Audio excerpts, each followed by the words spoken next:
This is Shaun Sport in podcast form. Well, what a weekend of sport. I was looking forward to seeing the Dockers play. I honestly thought they'd get beaten by 50, and part of me was thinking, Yes. they're going to get beaten by 50 because they've got a few big dogs out. Yeah. Josh Tracy hasn't been playing for a couple of weeks. Shaun Darcy. Alex Pearce hasn't been playing for 2 months Yeah. now. And Shaun Darcy, who keeps faking us out, Nat. Yeah, they're the biggest of the big dogs. He did say fitness test, so it wasn't a complete lie. No, the week before was a big lie. But the right fact to that he your face. crawled out of here rather than walked out should have been a bit of an indicator. Well, the game against the Giants went goal for goal, and Fremantle had They took it up to 'em. opportunities. Yep. The difference was, in the end, there was a couple of moments, and there. Which you just reenacted for us with Yeah. full vigour, I must Look, say. I'm a big fan of Bailey Banfield because I know he works his butt off, and his family own Willie Creek Yes. Pearl, so get along there. They're only downstairs. Yeah. I'm sure anyway, great West Australian business. I'll throw that out there. Oh, somebody wants free pills from Megan for a birthday. But he made some big-time mistakes, and there's moments in games where you've got to acknowledge the situation. And it's so funny, actually, when I was watching these moments and I get really rolled up, and then I've got to remember back to when I was playing, and the coach would say there are moments in games, Shaun, when a mistake is amplified, and I never believed him. I was like, oh, he's just picking on me. But no, I actually... And now you're picking on Bailey it. Banfield. Yeah. Yep. No, I totally understand. There are moments in times where you got to acknowledge the situation and react accordingly. Sure. So there was a moment when he gave away a 50-metre penalty. There's 3 points in it. Fremantle kicked the last goal just before then to make it 3 points. And I guess closer to the finish line, you can see a big-time finish. Yes. And one team who was Like, normally... it's like an after-the-siren kick to win it, and But a 50-metre penalty to Jesse Hogan bummer. outside of 50. Jesse Hogan of all people. Yeah, he dominated. He's the best player on the ground by a mile. amazing, isn't 6 it? goals, 4. And Brendan Cox was playing on him, and Brendan missed like 15 weeks with a torn hamstring. So he's played about 6 games in a row, Brendan, but his fitness isn't at... He never did pre-season. Yeah. And he just got ripped apart by Jesse Hogan. It was like, when Who, they just say... to be clear, the Dockers let go. Keep going. Well, they had to. I know, It's one of those I moments know. at times. But, when they say, you're 5 metres off your player, it wasn't Yes. 5 metres, it was 30 metres. Oh, Like, it was that's 30 quite metres a off lot your of player. metres. Yeah, it's a lot of metres. Yeah. So, But Fremantle it's went fine down because this the game. Eagles were going to win to keep the Dockers in the 8. Yeah, because Carlton had 9 changes. They had 9 people that they wanted to change out of their team because they had Well, that many didn't want injuries. to. They had to. The West Coast Eagles were pathetic yesterday. They were absolutely pathetic. Like they didn't want the Dockers to be in the 8 And look, or something. If they came out and said that, then you accept that, don't you? You go, as if we're going to help the Fremantle Dockers. We want them to suffer and miss the 8. So we played poor. I'll accept that. I absolutely accept that. Do you think that's what happened? Well, I don't know. But what we do know is one team came out to play, which is an undermanned Carlton Footy Club, and gave it everything, and the other team came out to play. And Andrew Gaff was playing his 300th and last game ever for the club. Jamie Cripps was playing his 250th game. You thought there would have been a little bit of emotion. The emotion they showed was 0 out of 10. Screw the Dockers. Yeah, that was the emotion. They were second to the ball. Their effort was poor. And when you're in that situation as a player, in your mind, you're trying really hard. Do you reckon, Like, they were just really filthy hard. that they couldn't go to the UFC? Do you reckon that's what it was? Yeah, because we know the governor... Yeah, The he bought a box. Yeah, he'd bought a and he box couldn't go. previously. Yeah. Hey, we also, for everyone out there, because my son asked me this yesterday, Harley Reid was offered to us as an interview about the UFC, but he couldn't go. So we were like, he's not going. So. No, why would you talk to him about that? Yeah. So the West Coast Eagles are really poor. Jared Schofield, which I have appreciated some of his press conferences recently, last week when they beat the Kangaroos, they shouldn't have won the game.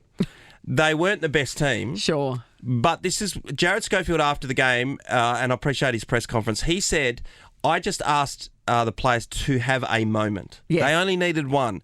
And in the end, against the North Melbourne Football Club, there was enough players, 5 players in a row almost, that had a moment, and then they won the game. Yeah. And I thought, that is super coaching. And that's the real strength, is that if you can scramble a win, if you can make a win out of something that shouldn't be a win, that's a really good sign. Yeah, it was fantastic. Yeah. And I appreciated the moment, right? So yesterday, he was a bit more forward with his Not so many analysis moments. after the game. We've shown all year, and I've said it before, that our best is good enough. And then when you're off and you're not committed to it, through choices that you make, whether it's through work rate, being clean around the contest, if you collectively don't have the numbers to get it done, you get exposed. And we came up against a side that had a lot to play for. They were far superior. So it just shows that we have got a lot of work to do as a football club. He puts it out there. Yeah, that's true. I think a lot of people or coaches in the past, they hide behind it, and we've got some development. There was things we liked about it, but he was straight to the point. Do you think he's going to get the gig? Well, it looks like it's a running race with literally no one in it. You would hope if you get to the last it's Stephen 10 metres, no one, you don't Everyone trip else over. Everyone else. Look, I've got to say, though, behind the scenes, there are going to be people that we've not thought about. I know there's a guy called Andrew McWalter who coached Richmond as an interim job. Mm-hmm. He's at Melbourne, I think, at the moment. He's been asked to apply. So the West Coast Eagles throw it out to the others to ask to apply. It's a blight on the competition that some of these assistant coaches have decided it's safer to stay in my role. Yeah. This is the way I read it. It's safer to stay in my role where I can still etch out a career for the next, 8 to 10 years. And where there may be a succession plan down the track. Well, not necessarily. I just don't put my head up high enough to lose my job. Yeah. Because the West Coast Eagles are almost the richest club in the competition. You can guarantee if you go there and get it right, you'll never have to work again. Yeah. So I think there's a lot to... And doesn't everybody get a Hungry Jack's? Isn't that the way? Well, that's the way it goes, or two. And just incidentally, before we wrap things up, the UFC was a massive success, as it has been the last time they had that. I went along yesterday to watch Dricus du Plessis take care of Israel Adesanya, and Adesanya looked like he was going to win this match the whole way, in my opinion. And you could know that the South African guy, the world champion, was not going to give an inch if he was going to try, at least, if anything, and that's what happened. He didn't let up, even though, in my opinion, he was getting beaten. Got him at the right time when his back was half turned, and Israel went down and quickly jumped on him. At least after the match, apart from saying he loved being here in Perth and the fact that the crowd was, there was somewhat behind him. 14,000 people. It was going off. He was really, he wanted to acknowledge the former champ. It was an honour for me to share this cage with a legend like that. I have the utmost respect for him, warrior to warrior. Warrior to warrior. Yeah, well, Israel Adesanya, it's his second loss, but he will go down as a legend of the sport. Yeah. So well done to Dricus. Fantastic effort. Shaun Sport in podcast form. It's been a while since we've had the big Pav in the studio after his little stint over at the Paris Games. Look how stylish he is, though, coming in a light knit. Look at him go. Light knit, just and rocking the double-breasted yesterday. I'm glad that a few people noticed that. Thank you very much. Yeah, Harry was all over it. He loved it yesterday. Apparently, Will Schofield digged your jacket as well? Yes. Yeah. Well, I think because they're calling me part-time Pav, Kath and Will on Fox, because I haven't been around much this year. I like Paris Pav better than part-time Pav. That's true. I have been away for a long time, obviously with the games, which was fantastic, and then our little European sojourn as well, which was great with the family. But I thought it was just necessary to maybe bring a little Paris back to Perth. Get on you, Matt. I like it. Starling. I bought a bit of barley back to WA. The Crocs or semi-Crocs or whatever they are. Schmocks. I want to ask you about the Paris Games, because we spoke to Lockie... Rocky Reid. I was about to say Lockie Neal. Lockie Reid about his time there when he was working all the time.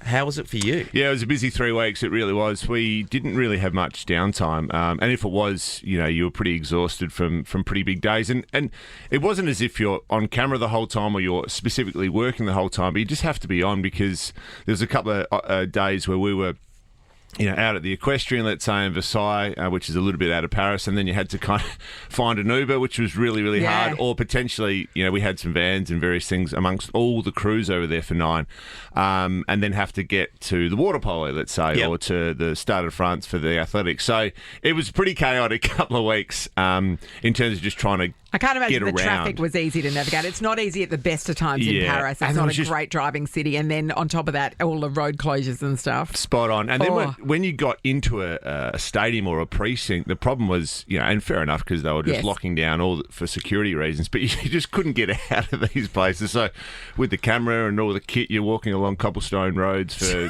a couple of Ks sometimes along the road, or sometimes even on the road to get out of these places, to get to your Uber or your van or wherever, and then fly around. So, fortunately, being the rights holder, that 9 were you actually get access into the venues, whereas some of the other No, they have to be on the out. Yeah. So that for Lockie, for 10 and for 7 and other broadcasters, it's really challenging because they don't get access. They're scratching for stories from the outside. Yeah. So I'd imagine your night or your day finished around midnight every night. Oh no, often it was off the other way around. So it'd start really early because we'd have to get to a venue to be set up to maybe start the day's play, and then we would do our news, and we'd have to often relocate to a different location because we were in the venue and you couldn't have the lights and all that kind of stuff. And then we were normally done by sort of, it was like a maybe 6 or 7 p.m. So sometimes we drifted into 8 or 9. And the great thing was our pass, our all access pass, got us into every single event. So there was a couple of times that we went as spectators to the athletics, the swimming, and various other events. So. Yeah, it was busy, but it was also a lot of fun as well. Oh, remember we spoke to you from a mega house. Yeah, remember? I know. So there's a bit of that too, a bit of schmoozing too. Well, all these big brands have their houses, so you just go there and it's entertaining clients. I'm not sure how I got a gig to a mega house, but it was great to enjoy some of the French champagne and caviar. Nice. Yeah, nice. And Lozalenko went over and joined you. Yeah, there was a bit of a late minute call. Her mum and dad said, "Off you go and have a little week there." So they had the kids for about 3 or 4 nights, and it was brilliant. It was great to have her over there for a period of the time, and we actually didn't see each other much. Ships in the night, which I think she enjoyed. Yeah. She was just off enjoying Paris. Exactly. So, off to a couple of events and just walking the streets of Paris. Awesome. What a great experience. Now, let's talk about the AFL because it's blown up in the last couple of weeks, particularly when you were away. Our team started sliding down the ladder. And every week that they're playing, they're in the game until the last 2 minutes every single time, and then they get beaten. Yeah, I was watching all the games. So for those people that don't know, when you subscribe to Watch AFL overseas, and so I was getting our Wi-Fi was terrible in the hotel. That was the problem. I was buffering the whole time. We're about to kick a goal or we're about to get scored against. What happened? Anyway, so was obviously tuning in to all the games, but particularly the Freo and West Coast games, just to keep an eye on what was happening. I did the math. So there's 8 games this year that Freo have been in a game that's been the result's been less than 2 goals, and we've only won or drawn 2 of those. So the draw against Collingwood, and the 1 point win against Sydney. The 6 other games, and the 3 in the last 3 weeks against Essendon, Geelong, and obviously the Giants on the weekend. They've all lost. So 6 games at less than 2 goals. And in the end, that's going to potentially cost them a spot in the 8. They obviously, the maths is they have to win and rely on whether it's Hawthorn, the Bulldogs, or Carlton to lose this coming weekend. So be the master of your own destiny. Unfortunately, they haven't been able to handle that. And I think it just goes to show that they're still such a young and inexperienced team, the youngest team out there on the weekend. So I think that just shows that they've got some learning, some really tough and hard learnings to go through in terms of reviewing where they're at. But it's pretty frustrating if you're a Fremantle supporter because their effort is there. Yeah. And their system is there. It's just they can't handle some of the big moments, whether it's a lapse in concentration, a missed tackle, a poor delivery inside 50. They just haven't quite got it there. It's been a crazy season though, right? Very much so. It's not just the Dockers. Like all of the results over many weeks have just been like, what? What is happening? I could only admit someone's tipped regularly, 7 or 8 out of 10. They're doing very, very well because it has been topsy-turvy. You're spot on. I'm interested to dig in a little bit more on the Dockers, and so there's 2 things about the way you could look at their team at the moment. Firstly, if they don't play in the finals, could they beat Sydney if they were in the last game of the season or the prelim or whatever? Absolutely. Could they beat Carlton, Brisbane, the whole lot? Every single one of those teams would not want to play Fremantle, but they find themselves possibly outside. Yeah. But the 2 things that are against them, and have you banged one straight away, which is the age category, the youngest team in the competition. Not many people acknowledge that, right? No. But the second one is, and maybe this is related to the age, or they're just lacking one person. Are they ruthless enough when the game is on the line? No, they're not. And I think, if Alex Pearce plays on the weekend, they win that game of football. Yeah. Jesse Hogan doesn't kick 6 goals, and they stop. Even a couple of other entries inside 50. Brennan Cox is allowed to roll off a bit more and play his natural game. He's not having to play on someone like Jesse Hogan. So, injury has cost every team this year, and it certainly cost Fremantle when it's counted most. No Darcy, no Josh Tracy, no Alex Pearce. If one of those players play, in particular Pearce, they win the game on the weekend. And I think he brings the hard edge, Alex. Right. He brings a bit of a ruthless, hey, jump on my back. I'm going to stop this one. I'm going to get a fist in. I'm going to tackle. He's a desperate type of player. And as the leader as well, that trickles down then, doesn't 100%. it? Yeah. And they've missed some of that while he's been out. But I think you're right. There was a goal on the weekend, the little kid with the Jones. Darcy. Kicked a brilliant goal. Jones. Darcy Jones, thank you. Hayden Young misses a tackle. Jordan Clark gets stepped, and then there was an opportunity for someone to... it's like 3 or 4 little moments in a row. If there was more of an experienced player in that moment, they would have stopped at least one of those. So there might have been a missed tackle. There might have been a step, but they wouldn't have eventually kicked the goal. Wouldn't have been the chain of events, yeah. So I think it's a sign of maturity. It's a really hard lesson for a young team to go through. It's a bitter lesson for supporters to go through as well, but I think they'll be better for it. But the thing is, it's on the line on Sunday. They'll know as they run out there, this is a live game or it's not a live game. So, hopefully there's one of the 3 teams that go down, and there's the 40, 50,000 people. And it comes down to the last game of the season, pretty much. I mean, let's hope so. Let's hope so. Yeah, and the Giants could easily. I mean, the Giants have won 7 or 8 in a row, so they could easily take care of the Western Bulldogs. But the Western Bulldogs won by 96 points, and then you've got the other game that matters, which is Carlton St Kilda. Ross got St Kilda up against Geelong. That can happen at Marvel Stadium. On to the West Coast Eagles. Yeah. Did Jared Schofield cop a bit of a low blow from his team performance in terms of him being the coach next year? I think so. Yeah, I mean, I don't think it's binary, as in that performance yesterday says he's not coaching next year, but it's not a great sign when you're playing a team that's depleted, that they have to fight and scrap their way to a victory yesterday. This is Carlton, obviously, with all their outs, and they go out and basically just surrender almost from the the midfield got obliterated. They got absolutely smashed, and there was just a genuine lack of effort.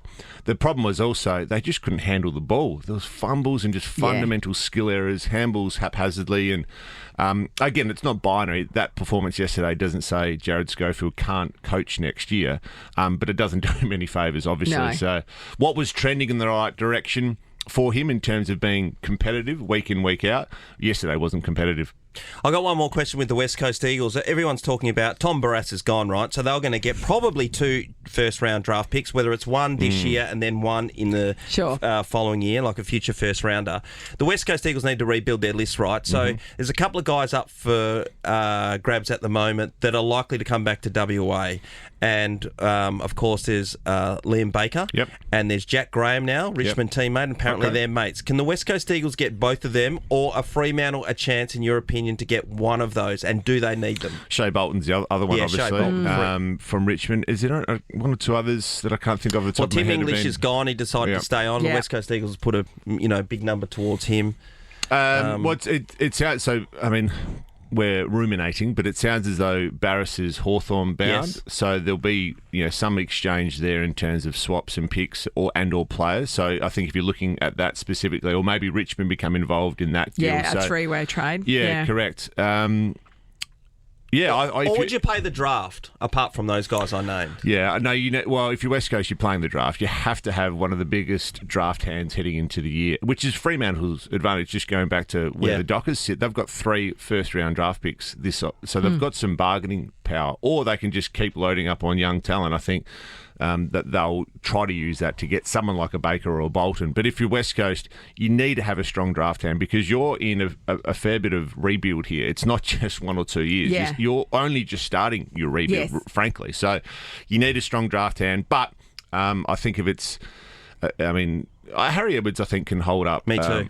Not the same level, but a pretty high standard of footy in terms of he and McGovern being down there. So filling the Tom Barrass hole, So it's not such a... So, and Barrass has got currency right now. Yeah. So you get some draft picks, and you might be able to land a Baker or a Graham, perhaps, depending on that 3-way trade. All right. Interesting times. Yeah, good on you, Pav. Great to have you back. We'll watch you on Channel 9 News, and of course Fox calling the football on the weekend, and we'll see what the double-breasted AFL jacket season again. Can't wait. Well, hopefully it's a bit warmer next Sunday. Fingers crossed. Yeah. Thanks, Pav. Shaun Sport is a Nova podcast. For more great comedy shows like this, head to novapodcast.com.au.